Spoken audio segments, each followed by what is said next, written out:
Nostalgia was a tiny, tiny stamp. Me on this side, mother on the other side. When I grew up, nostalgia was a narrow boat ticket.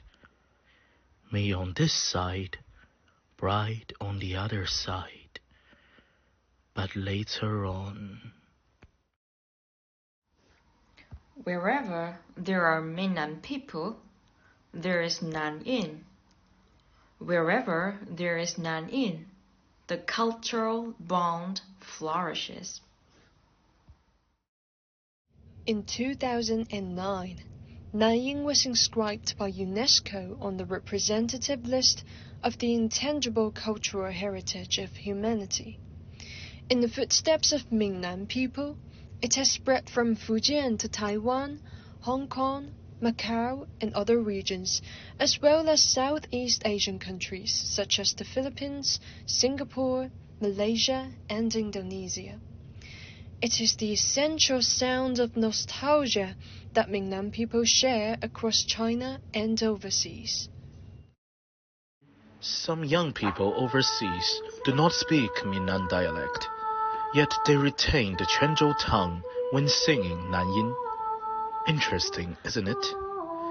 Many Nanyin people are scattered overseas and have been for hundreds of years, but they still carry on with the traditions and strict rituals of Nanyin. Although Nanyin does display regional variation, its survival and its flourishing over time and space are born of that which they all share. All Nanyin people recognize Quanzhou as the birthplace of Nanyin.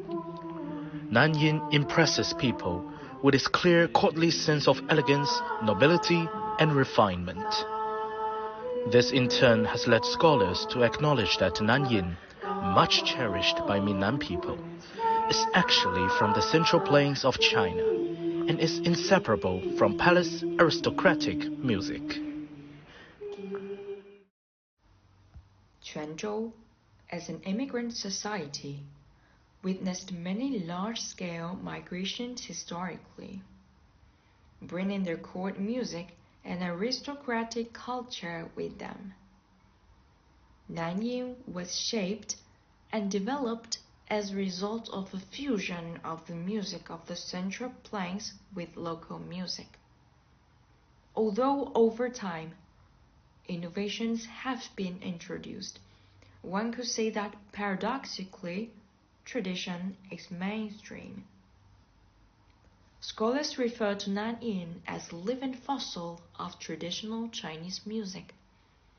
It is stylistically performed and employs an archaic music notation, continuing to use instruments like pipa and bamboo flute, of the types portrayed in the murals of the Mogao caves.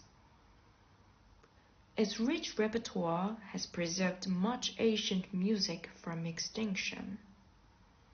Nanyin is even sung using Minnan dialect, a dialect which itself has been labeled as a living fossil of the Chinese language by linguists.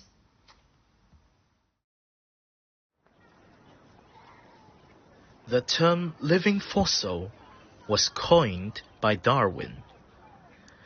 Indeed, an iconic living fossil occurs right here in China, namely Ginkgo biloba, a tree species whose evolution dates back eons. Parallel in some ways to ginkgo, Nanyin has evolved, out of necessity, a set of characteristics which support the very culture it depends upon to survive.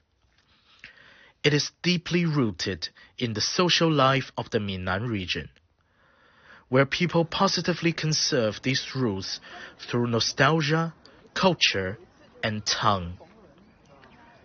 Nanyin creates its own ecosystem, so to speak, and has survived alongside pop culture itself and is ever vibrant. Nanyin is a musical performing art with its own personality. If I ended it with stories, Nanyin music is a way to measure time. If you have ever heard Nanyin before, regardless of how you felt about it at the time, please take time to savor it again. 南音是一个有个性的乐种，如果有机会，一定要听听南音。南音是一个有故事的乐种，如果你曾听过南音，不管是否喜欢，都请再细细品尝。